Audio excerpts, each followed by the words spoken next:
어휴, 어제도 마셨는데 오늘 또? 술 걱정 말고 술 편한 오호! 회식은 좋은데 술이 걱정이네. 술 걱정 말고 술 편한 오호.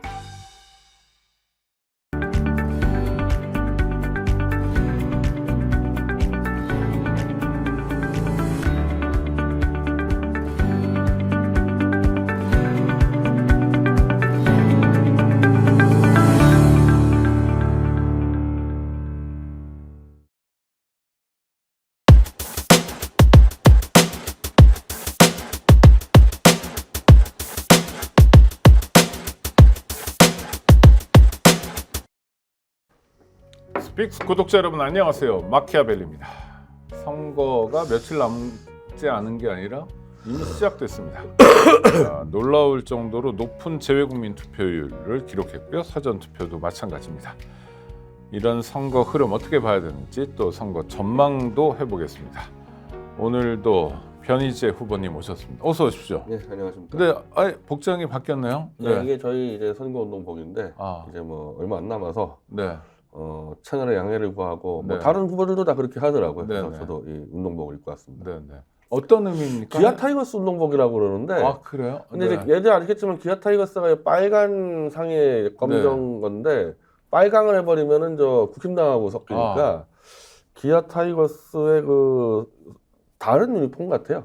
네. 왜 하필이면 기아 타이거스? 요새 1등은 하나이글스가 하는데. 근데 네. 이제 거의 따라 붙어 있고 아, 그렇죠. 예, 네. 하나와 함께 돌풍 이렇게 된 게 네. 있고 아무래도 우리가 호남에서 이제 좀 기대를 하는 부분도 있어서 목포하고 뭐 강주 출마자 됐듯이 네네. 그래서 기아를 뭐 상징하는 것 같습니다. 알겠습니다. 좋습니다. 사전 투표 투표율이 높아요. 근데 두 가지인데 하나는 전체적으로 사전 투표율이 올라왔다. 그동안 조금씩 올라갔었죠. 상승했다. 네. 이런 일정한 경향을 반영하는 거냐 아니면 여론의 분출이냐 뭐 얘기가 많은데요. 후보님 어떻게 보세요? 근데 높아도 너무 높습니다. 예, 그리고 이제 지역을 봐야 되는데 네. 원래 호남 지역이 높은데 네. 그 차가 너무 커요. 그러니까 호남 지역이 압도적으로 높아가고 있고 그 중에서 또 전남이 또 압도적으로 높아가고 네. 있기 때문에 이거는 심판 흐름이 연결됐다고 봐야 되는 거죠. 예, 아무리 좀 차분하게 가더라도 좀 사전 투표는 조금씩 높아지는 흐름이 있는데 네네. 그 높아지는 흐름이 너무 크게 올라가니까 이거는 심판 흐름이 실렸다. 아니 심판을 두 가지로 하는 건데요. 정권 심판도 있는데 국힘에서는 이제 2조 심판도 하는데 한동훈 비대위원장이나 국민의힘 뭐 후보들도 사전 투표에 열심히 가라라고 독려를 했다는데 원래 이제 보수가 좀 사전 투표를 안 하는 경향이 네네. 있는데 이번부터 좀 푸는데 그래서 제가 이 전남, 강주, 전북을 본 거거든요. 전남이 네. 압도적으로 높아요. 전남. 예. 그러니까, 이거는 정권 심판 플러스도 있고 네. 또 하나 전남 지역의 이 공천 문제가 좀 복잡한 게 있어가지고 네. 거기는 좀 무소속하고 뭐 이낙연당 막 이 격전지가 많다 보니까 네네. 뭐 그런 것도 반영된 것 같고요. 알겠습니다. 일단 지금 분위기는 정권 심판의 분위기가 잡혀가는 것 같다는 건데 지난주에 단식하신다고 그래서 좀 걱정했는데 제가 지금 네. 단식을 지금 한 3번 이상 기획하다가 못하고 이렇게 돼버리는데 왜냐면 보석 이 상황과 송영길 대표의 네. 또 저희 선거운동 상황이 맞물리니까 단식을 들어가 버리면 선거운동에 지장이 오니까 그러니까 이 당에서 계속 의견이 엇갈리거든요. 네네. 송영길 대표는 지금 단식 중입니다. 감옥에서.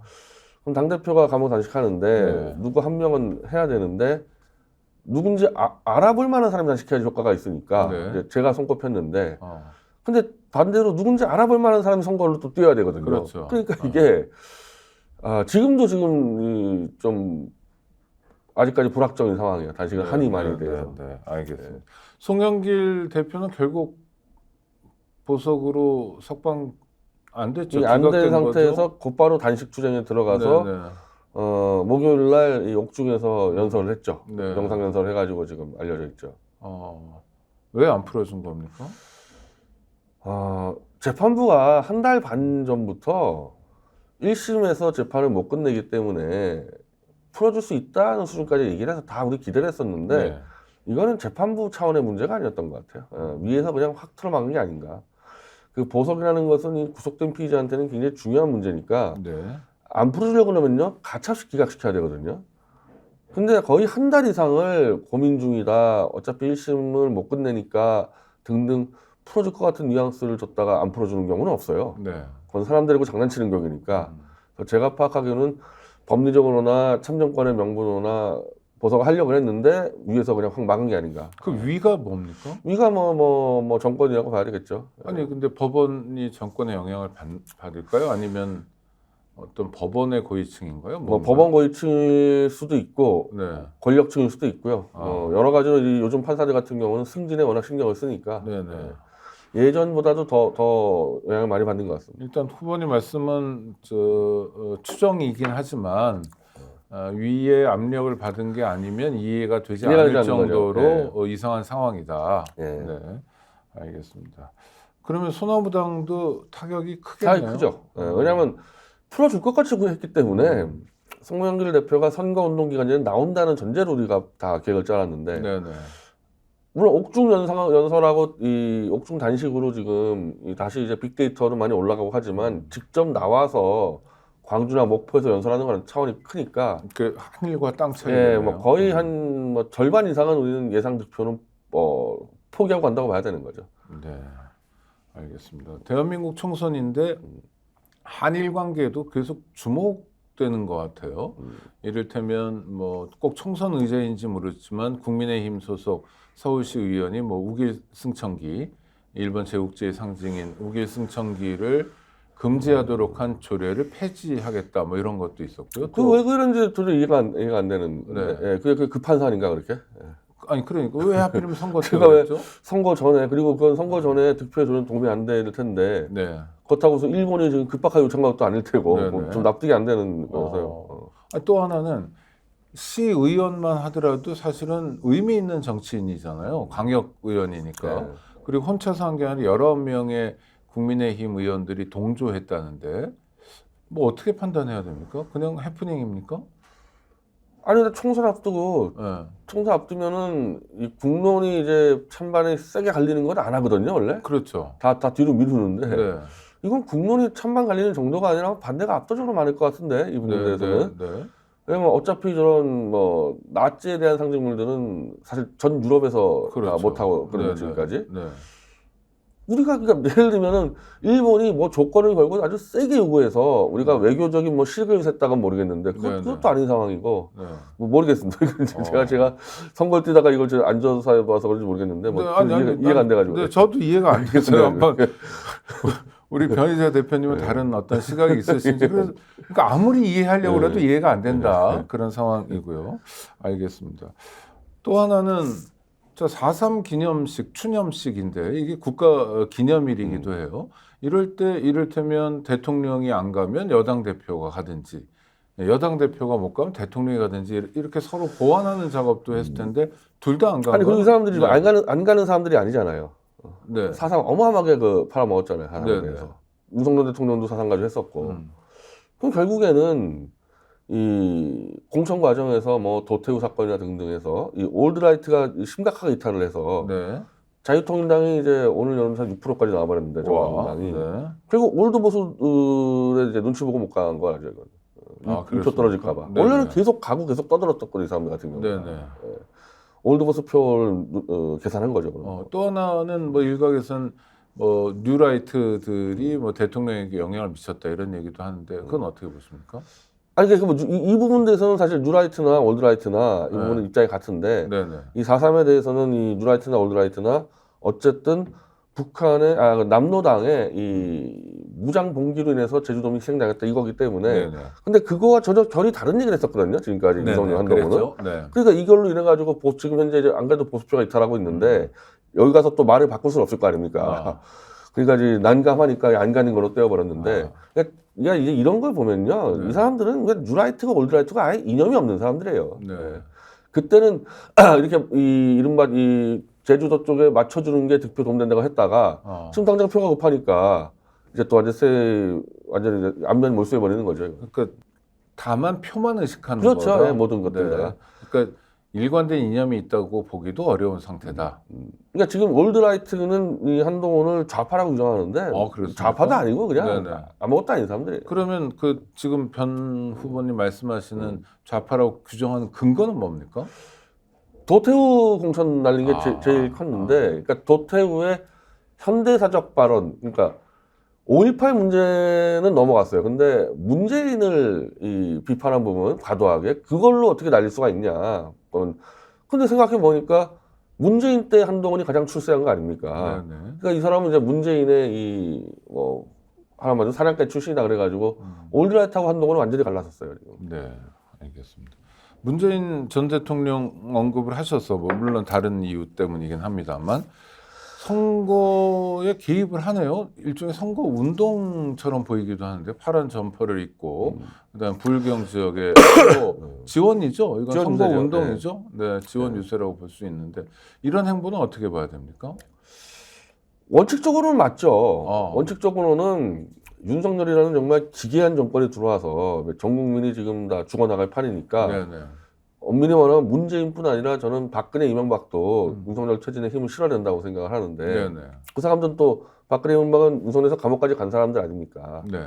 윤석열에 붙어있는 게 이상한 거고 네. 문재인 씨는 앞장서가지고 윤석열 퇴진에 저는 책임이 있다고 보는데 네. 그거 하기 전에 좀 정확하게 음. 자기는 그럼 대체 왜 윤석열을 검찰총장에 앉혀놨고 그때는 잘한다고 생각했느냐. 그리고 그 사람이 보수로 넘어가서 대통령 당선될 때까지 아무 말도 안 했거든요. 네네. 저는 일단 그 자기 책임에 대한 고해는 있어야 된다고 생각해요. 이 선거에 뜨려면. 어정쩡하게 그냥 이렇게 못하는 조건 몰랐다 그러는데 검찰총장 때부터 엉망진창이었거든요. 그랬죠. 그건 뭐냐는 거예요. 그럼 그때는. 네. 그때는 오히려 검찰총장 두둔하지 않았습니까? 그런 거를 정리를 안 하고 개입하는 거는 저는 좀 정치적으로 좀 불순한 의도 있는 거 아니냐. 이거는. 어떤 조국 신당도 개입을 하고 네.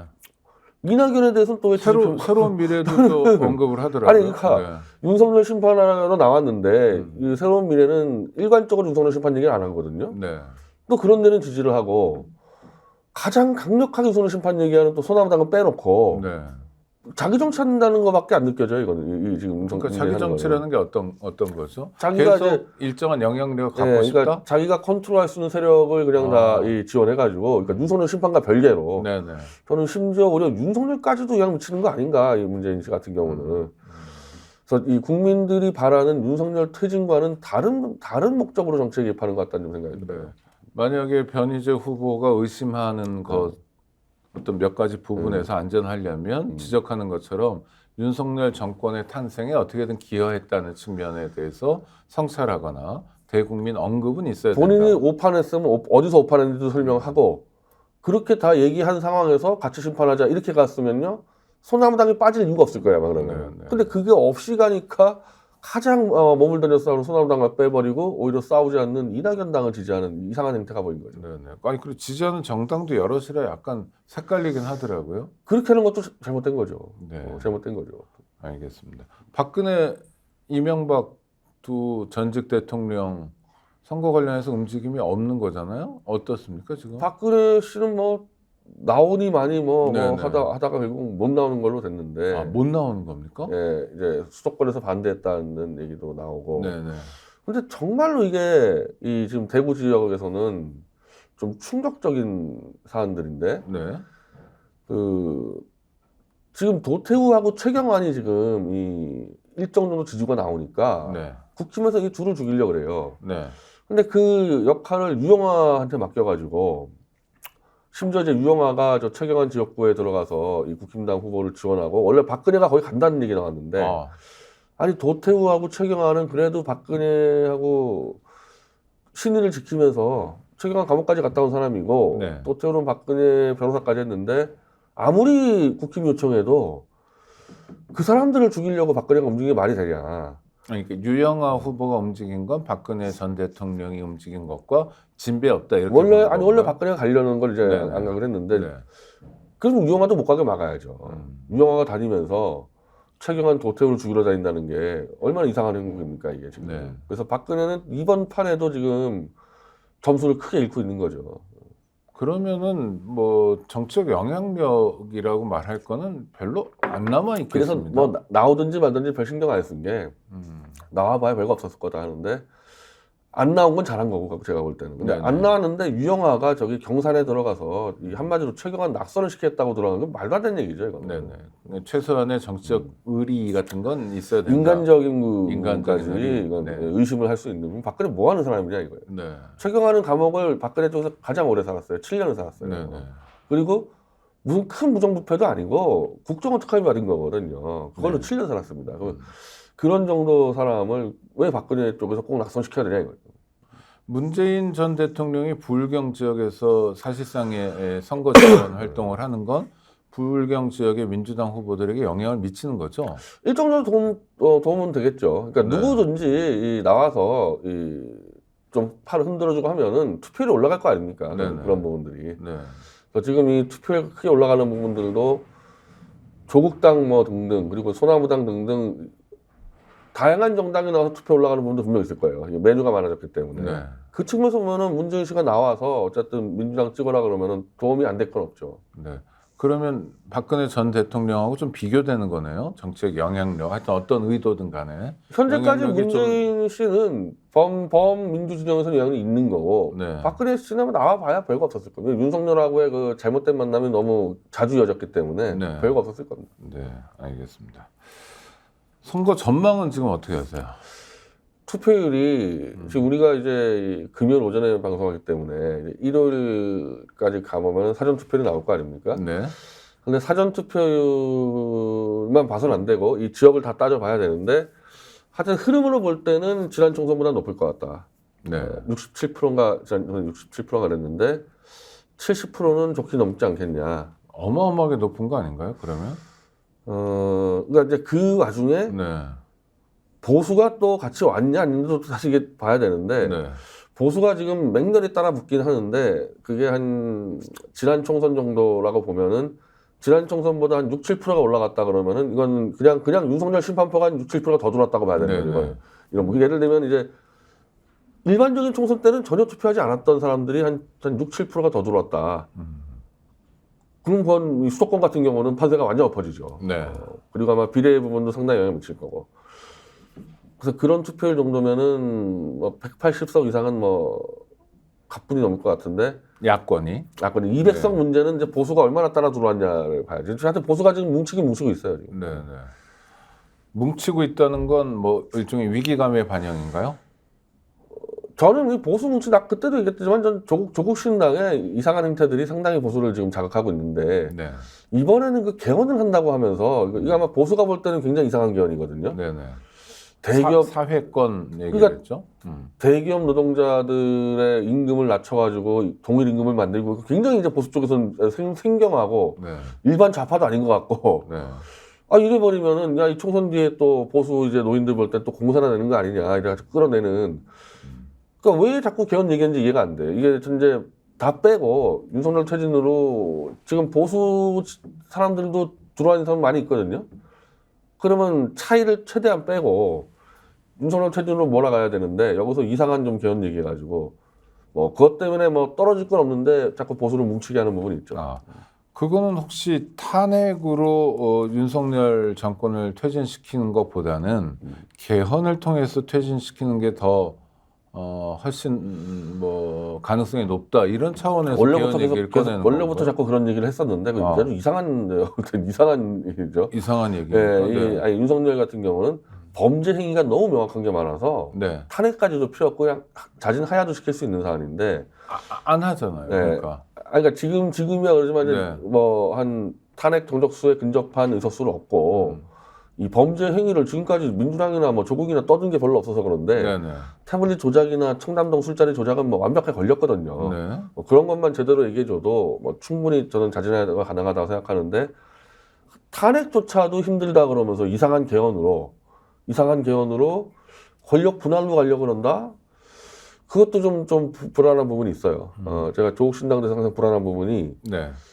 조국 대표가 뭐 오너 같지도 않고 뒤에 이상한 생각도 있는 것 같고 그러니까 자꾸 이상한 이 꼼수를 부리는 게 좀 눈에 띄어요. 아니 그 탄핵이 좀 어렵다 이런 건 뭐 성급한 얘기일 수 있습니다만은 헌법재판소가 좀 보수화됐기 때문에 명백한 위법부당한 윤석열 대통령의 행위가 드러나더라도 국회에서 탄핵 소추해도 탄핵이 기각되면 어떡하냐 뭐 이런 걱정이기도 한 거. 근데 그거를 지금까지 왔었던 거고 제가 말하지만은 네. 태블릿 조작 범죄하고 이 술자리 청담동 술자리는 이제 재직 중에 했기 때문에 뭐 네네. 명백한 탄핵 사유고 태블릿 조작은 과거 일이지만은 이 조작을 은폐하기 위한 수많은 이제 사법적 방해가 있었거든요. 네. 그러니까 둘 다 탄핵 사유고 최상병 사건이 거의 지금 다 드러나고 있거든요. 네네. 그러니까 이런 개별 사건 무마에 네. 대통령이 개입했다. 이런 개별 범죄 사건을 들여다 보면 탄핵에 불과하다가 말이 나올 수가 없어요. 근데 그게 탄핵까지 가려면 헌법재판소 재판관들이 그걸 인용하려면 검찰에서 뭐 수사하고 기소하듯이 일정한 정도의 대통령의 이른바 범죄들이 축적되고 그럼 설명될 수 있어야 되잖아요. 이건 어떻게 보세요? 그러니까 특검을 바로 특검을 특검. 들어가서 네네. 이 세 개는 특검 들어가면은 90일짜리 특검이면은 뭐 충분히 해결할 수 있는 거고 네네. 이 정도 명확한 범죄가 나오면은 헌법재판소도 가능한데 자꾸 이 범죄를 얘기를 안 해 일단 처음부터 이 네네. 조국 신당은 네. 이런 구체적인 범죄를 얘기 안 하고 처음부터 탄핵은 불가능하다고 개헌으로 자꾸 빼려 그러니까 그리고 총선 전에 이거 누가 봐도 대우를 흔들 만한 네. 여기에 대해서 어제 조국 대표가 얘기했던 그 개헌안은 좌우가 다 반대하는 것 같더라고. 네. 노조도 반대하는 것 같고 보수도 깜짝 놀래버렸고 합쳐서 윤석열을 끌어내야 되는데 왜 자꾸 대우를 이탈하는 이상한 개헌을 얘기하냐. 그래서 뭐 저같이 이제 소나무당에서 우리는 최단기간에 윤석열을 끌어낸다. 저는 배지까지 걸었지 않습니까? 1년 안에 네네. 끝내겠다 하고 소영길 대표도 1년 안에 끝내겠다 그랬는데 그런 사람들 눈을 볼 때는 조국 신당이 윤석열 퇴진에 의지가 있냐 여기도 의심하게 되고 그 뒤에 또 이거 이렇게 되면은 또 문재인 씨 있는 거 아니냐 자꾸 의심하게 되는 거죠. 왜냐하면 문재인 씨는 시종일관 윤석열을 지금까지는 비호해 왔었거든요. 비호해 왔었죠. 그래도 무도관 정권이라고 얘기했는데. 아니 제가 말씀드린 거는 이제 대통령 되는 과정에서 네. 그리고 그 뒤에는 윤석열에 대한 평가 기준한 게 하나도 없어요. 네네. 그러니까 현재까지로 볼 때는 윤석열도 내 새끼고 조국도 내 새끼고 이대호도 내 새끼고 이렇게 생각하는 거 아니냐 문재인 씨는. 그렇게 되면은 퇴진보다는 권력 분할로 네. 윤석열이 조금 뒤로 빠지면서 이 내각 권력을 잡으면서 정리하려는 아니냐. 이른바 이제 이원 집정제인데 네. 그런 개헌을 꿈꾸는 거 아니냐. 계속 의심할 수밖에 없습니다. 이거. 하여튼 총선은 이제 곧 끝나는데 네. 그럼 이번에 이제 변 대표님으로 바꾼 다음에 말씀드릴게요. 변 대표님 입장에서는 총선 끝난 다음 결과가 어떻든 간에 그러니까 범야권에서 시급하게 풀어야 할 숙제가 있다면 뭘까요? 한두 가지. 역시 특검입니까? 아니 윤석열 퇴진인데 네. 특검은 뭐 통과를 시켜야 되고 근데 네. 특검 통과시키기 전에 이미 조작 범죄가 다 드러난 것들은 빨리 국민 설명을 통해서 널리 알려가지고 자백을 받는 방법도 있어요. 수사도 하기 전에. 예를 들면 한동훈 같은 사람한테 자백을 받아낼 수도 있는 거기 때문에. 어떻게 청담동 술자리나 이제 이 부분 태블릿 조작은 한동훈이 개입한 거 아닙니까? 네. 한동훈이 지금 재판에서 청담동 술자리 입도 못 열고 있거든요. 그러면은 법사위에서 불러가지고 추궁해가지고 자백을 시킬 수 있고 도망가 버린다. 그럼 실제로 집 앞에 가가지고 이 집회도 하고 집도 쳐들어가고 다양한 방법을 써야 되거든요. 이런 부분들을. 특검대로 가고. 그래서 최대한 빨리 이들의 범죄를 공식화해서 끌어내주는 게 이번 국회의 역할이죠. 그러니까 국정조사도 하고 특검도 하고 동시적으로 할 수 있는 건 다 해야 되니까 예를 들면 네. 한동훈 집 앞에서 저는 그 농성도 할 필요 있다고 생각해요. 그거는 뭐 네. 저 국회의원으로서 할 일보다는 뭐 누구나 할 수 있는 일이니까. 근데 그게 국회의원이 같이 가져야지 힘이 실리죠. 맨날 그 아스팔트 뛰는 사람한테 맡겨버리면요. 그거 안 되거든요. 같이 들어가야 되는 거죠. 총선 이후에도 프로그램을 가지고 활발하게 움직여야 된다. 네. 저는 제가 한동훈 집에 직접 그 농성장을 만들어서 들어갈 겁니다. 집으로. 알겠습니다. 한동훈 씨 내일은 어떻게 되는 거예요? 저는 도망갈 것 같아요. 도망이요? 네. 뭐 50 넘어서 유학은 안 간다고 그러던데. 유학이 아니고 우리가 도망을 가겠죠. 도망. 아니 제가 지금 집으로 쳐들어간다고 고약하고 있잖아요. 예를 들면 저 같은 사람 당선되면 도망 안 가겠습니까? 네. 도망가겠죠. 근데 그러니까 이게 똘똘 뭉쳐가지고 도망 못 가게 하는 것도 또 해야 돼요, 사실은. 국회가 결의를 해가지고 이 주요 피의자들 네. 윤석열 한동훈을 도망 못 가게 국회 이 출국 금지 결의를 한다거나. 근데 그건 이제 지금 국회가 줘야 되는 거죠. 다음 그 6월이니까. 네. 그러니까 할 일이 정말 많고 빨리 할 것들이 많이 있습니다. 또는 윤석열 대통령 입장에서 하여튼간에 지금 뭐 차기 대선 지지도를 물어보면 뭐 이재명 대표가 높게 나오긴 하지만 한동훈 비대위원장도 상당한 정도로 일종의 여권에서는 가장 유력한 후보로 거론되고 있잖아요. 네. 그러니까 지금 비대위원장인데 곧 뭐 총선 끝난 다음에 체제 정비를 거쳐서 당 대표가 되고 정치를 훨씬 더 전면화하면서 할 가능성 이런 건 없을까요? 총선 결과가 안 좋을 게 뻔해서 안 좋을 게 뻔해서 그리고 보수 올드라이트에서는 무조건 한동훈 쫓아낸다는 입장이다 보니까 그리고 네. 자유통일당이 최소한 제 생각에는 세성은 얻을 것 같아요. 그렇습니까? 네, 그럼 이제 무게 중심이 올드라이트로 좀 넘어가니까 한동훈은 어려울 겁니다. 본인 의지는 전 본인 의지도 없는 것 같아요. 그래요? 지금 얘기하는 거 보면은 뭐 중앙일보 인터뷰 등을 네, 보면 네. 정치를 계속 하겠다. 네. 지금부터 내가 뭔가 보여드리겠다 이런. 그게 이제 선거용입니까? 이게 그냥 선거용이고 바로 하나 따지면요 이미 겁을 잔뜩 먹고 그렇습니까? 한 발 빼고 있어요. 예. 예를 들어서 예를 겁을 들면은- 잔뜩 먹었다는 근거. 예를 들면은 자꾸 이 모든 거 잘못한 건 윤석열이지 내가 아니지 않냐 이런 식의 표현들이 이미 안 되는 거거든요. 이거 한동훈은 누가 봐도 윤석열 정권의 항태자입니다. 그렇죠. 저런 식으로 가면 쫓겨나는 거예요. 저런 식으로 가면. 그러니까 대통령과의 고리마저 끊어질 가능성이 높기 네, 때문에. 그러면 누가 한동훈을 돌봐줍니까? 저거. 그렇죠. 자기 지분으로 정치한 사람은 아니니까 그래서 누군가의 이제 돌봄이 있어요. 최소한 여기서 면피하고 도망가려는 거예요. 또 하나는 그 국민의힘이 상징색을 빨간색을 쓰는데 한동훈 비대위원장 하얀색 옷을 입고 자주 지금 수도권 사람들이 다 하얀색을 바꾸고 있는데 왜 그래요? 그러니까 원래 보수라는 사람 기회주의자들이가지고 저거 반칙이죠. 네. 아니 하다가 유니폼 바꿔버립니까? 경기하다가? 아니 그러니까 그런 도움이 된다고 생각해서 그러는 걸 거 아니에요? 도움이 되나요? 도움이 된다고 그러니까 뭐 혹시 좀 헛갈리는 사람들이 이 사람들 그 국힘 아니구나 그래서 헛갈릴지 모르겠는데. 아니 그런 국민이 어디 있어요 유권자 중에? 하여튼 저런 짓을 많이 그러니까 맨날 당명 바꾸고 지금 당명 몇 개 바꿨습니다. 그렇죠. 네. 선거 때마다 바꾸지 않습니까? 그러니까 저런 식으로 항상 이 위기를 모면하려고 그러죠. 근데 다른 후보들은 모르는데 한동훈은 그러면 안 돼. 그러니까요. 자기가 유니폼 바꿔버리면 어떡해?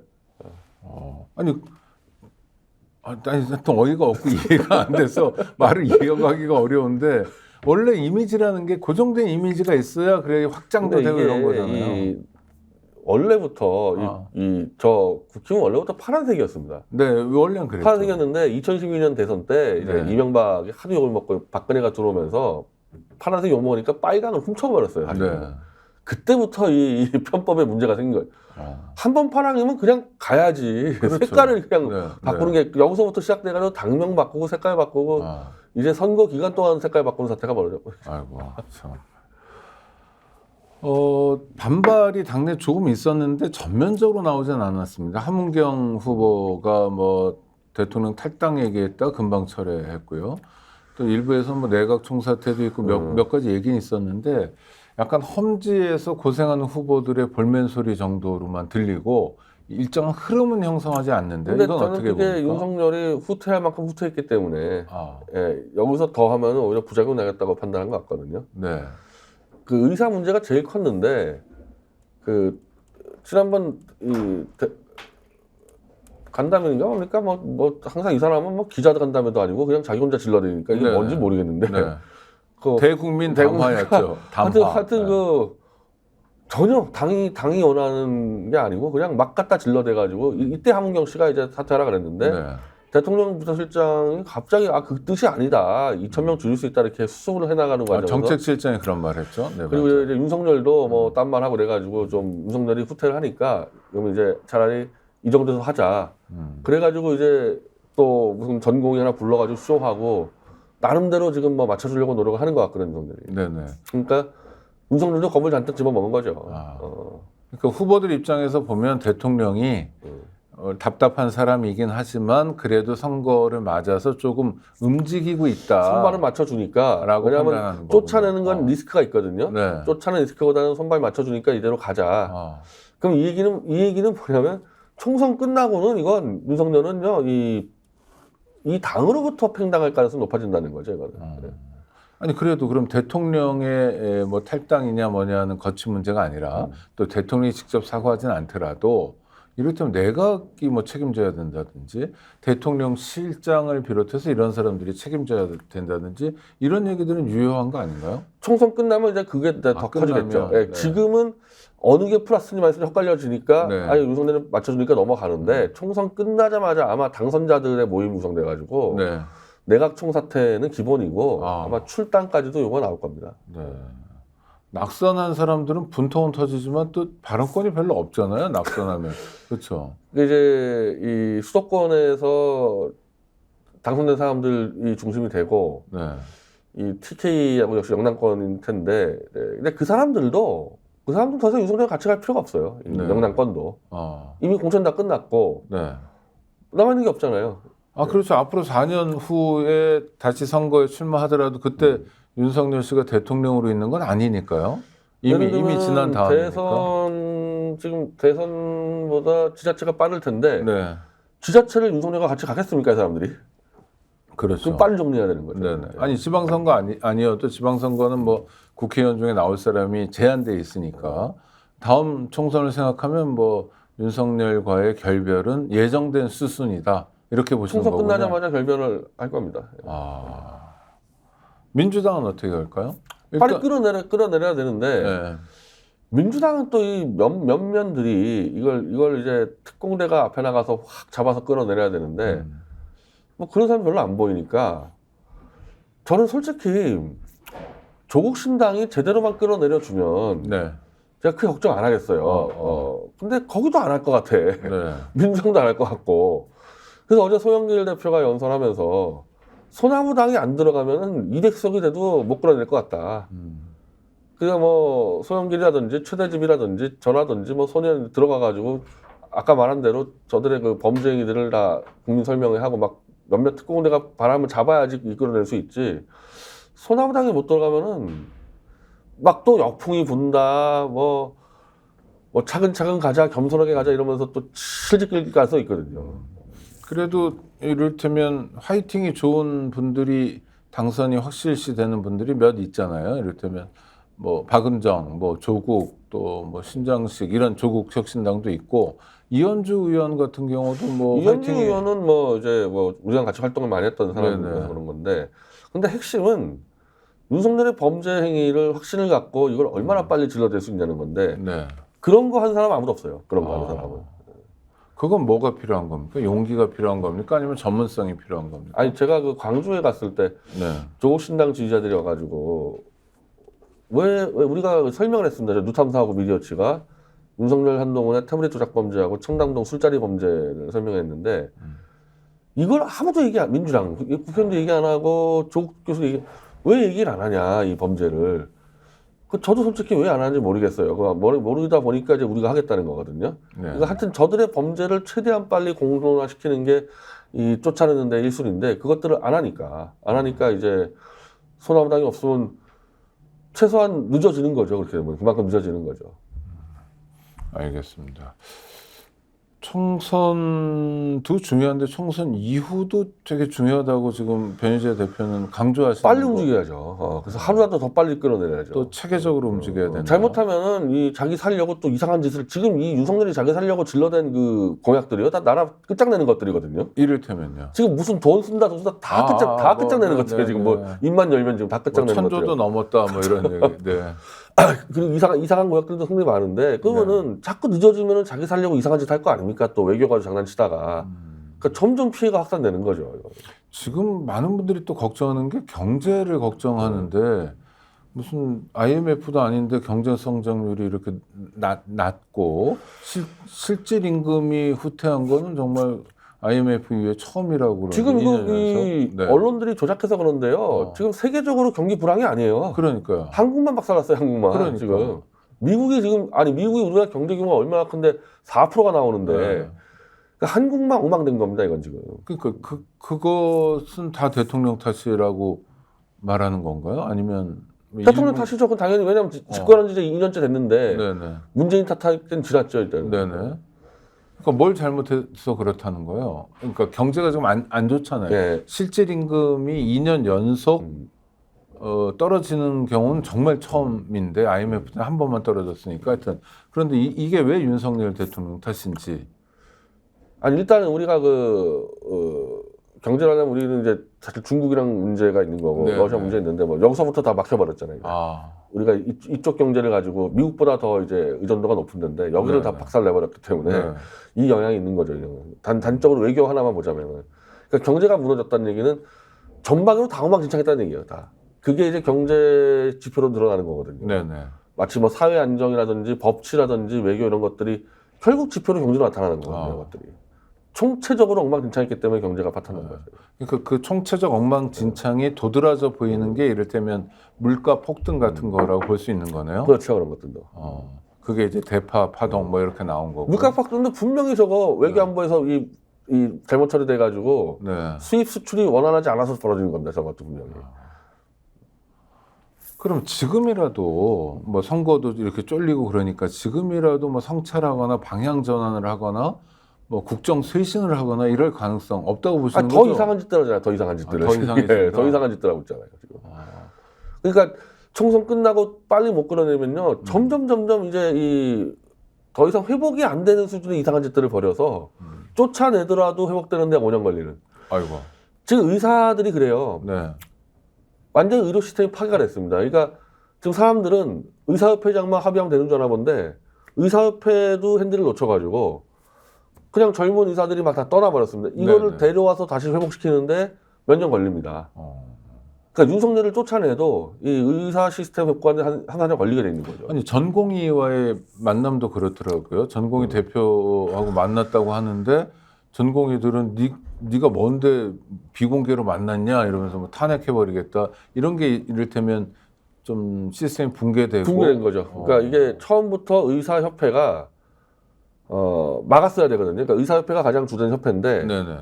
의사협회에서 어떤 짓을 했냐면은 그 영남권 의사들이 주도해서 윤석열은 우리가 지지했다. 의사들이 90% 지지했거든요. 네네. 이런 짓을 할 리가 없다 그래가지고 최대집 후보가 투쟁위원장이 돼서 윤석열은 이런 짓 할 놈이다 그래서 싸우러 나가다가 쫓겨났어요. 최대집 후보가.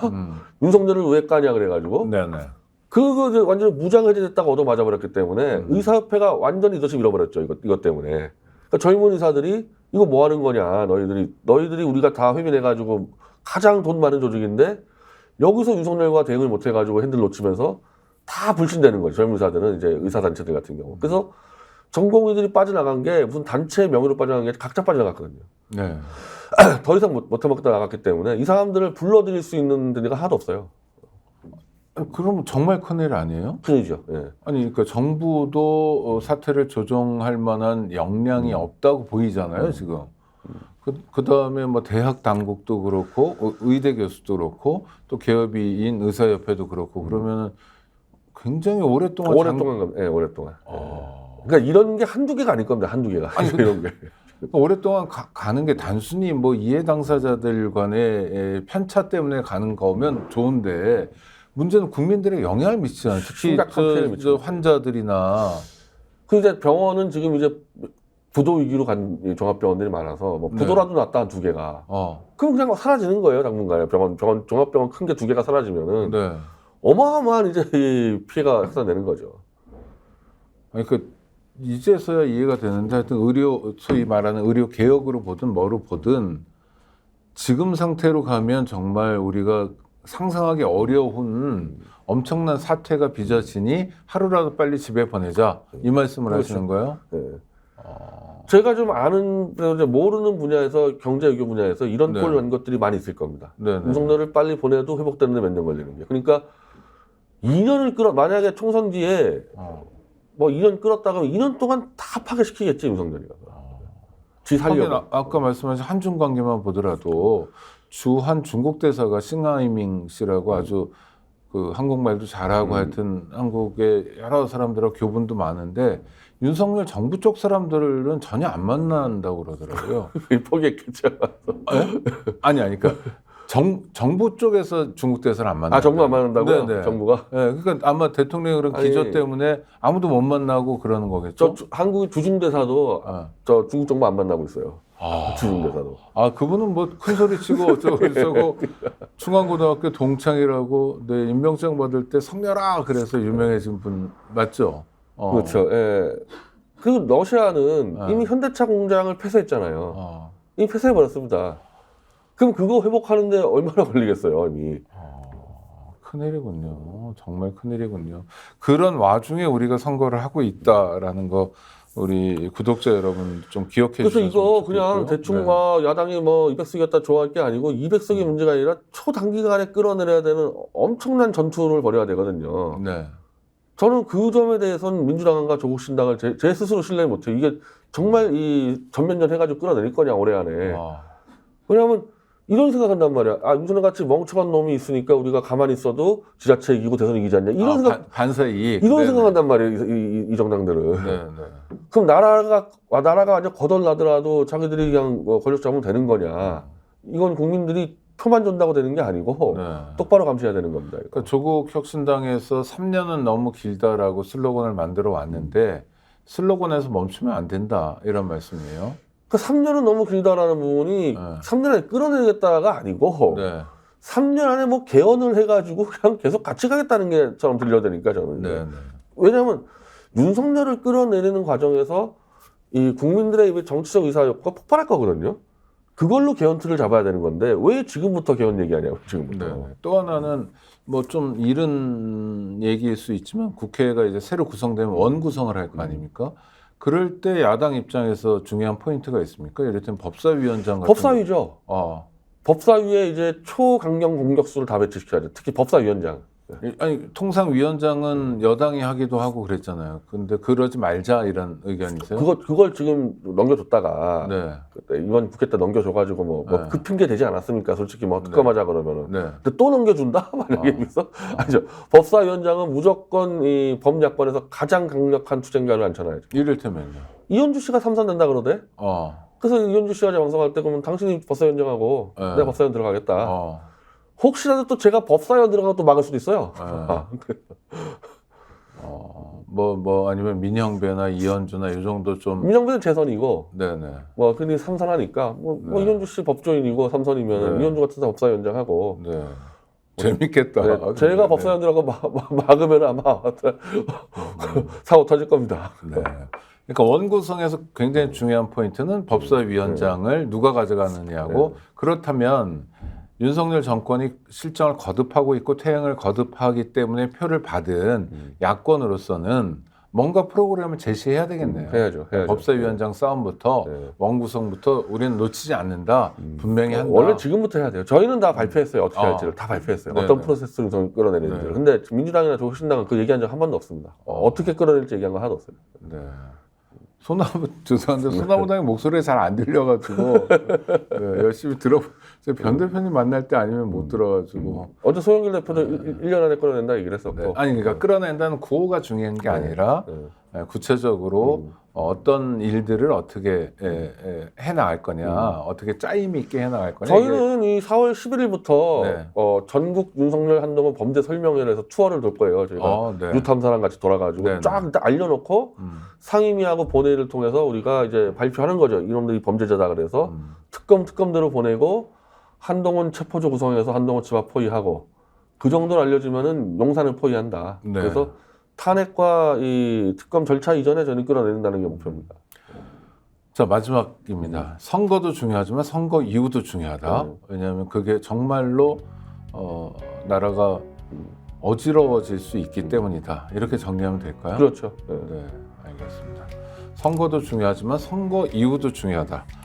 네, 변희재 후보님과의 인터뷰였고요. 아직 투표하실 수 있으니까요. 투표 포기하지 마시고 선거 또 선거 이후 함께 고민해 주시기 바랍니다. 우리 변 대표님 하여튼 건강 잘 챙기시고요. 또 다음 주에 뵙도록 하겠습니다. 고맙습니다. 네, 감사합니다.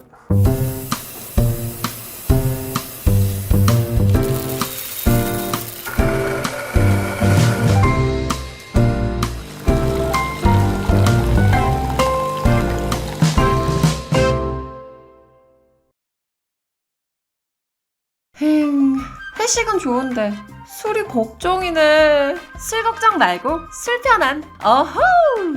제가 술이 약해서 술 걱정 말고 술 편한 오호. 보험에도 점검이 필요합니다.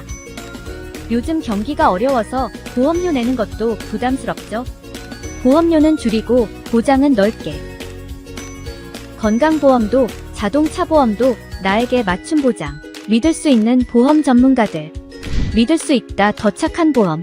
본 광고는 손해보험 광고 심의 기준을 준수하였으며 유효기간은 심의 결과 통보일로부터 1년입니다. 구독 빠르게 가 스픽스 좋아요.